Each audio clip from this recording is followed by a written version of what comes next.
دوستوں، video start کرنے سے پہلے آپ سے گزارش ہے کہ ہمارے یوٹیوب چینل انسان ذات کو سبسکرائب کریں، ساتھ ہی وہ بیل آئیکن پریس کریں، ایسے میں ہماری لیٹسٹ ویڈیو کی نوٹیفیکیشن سب سے پہلے آپ کو پہنچے گی۔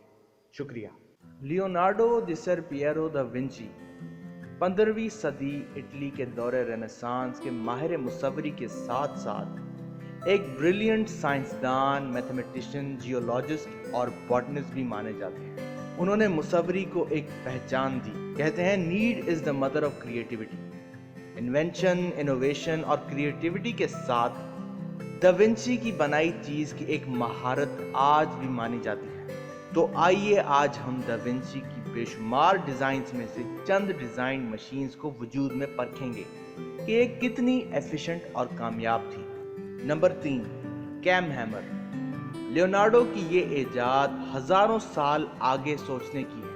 لیونارڈو کی اس مشین کو اس کی موت کے بعد سب سے زیادہ پروڈیوس اور استعمال انڈسٹریل ریولوشن کے قیام میں کیا گیا۔ نمبر 2، ڈبل ڈیکر برج۔ دا ونچی کے اس برج کے ڈھانچے کی بنیاد آج کے دور سے کافی ملتی جلتی ہے۔ اسے اس نے اس تحقیق سے تخلیق کیا کہ دونوں طرفہ لوگوں کی ٹریفک کنٹرول کی جائے اور برج بھی مضبوط ہو۔ Number 1، flying machine. 15ویں صدی میں جب لوگوں کے وہم و گمان میں بھی نہ تھا کہ انسان اڑ سکتا تھا، لیونارڈو دا ونچی اس بات سے زحمت تھے کہ ایک دن انسان پرندے کی طرح اڑ سکے گا۔ اسی ڈھانچے کی بنیاد پر ایروپلینز کو وجود میں لایا گیا۔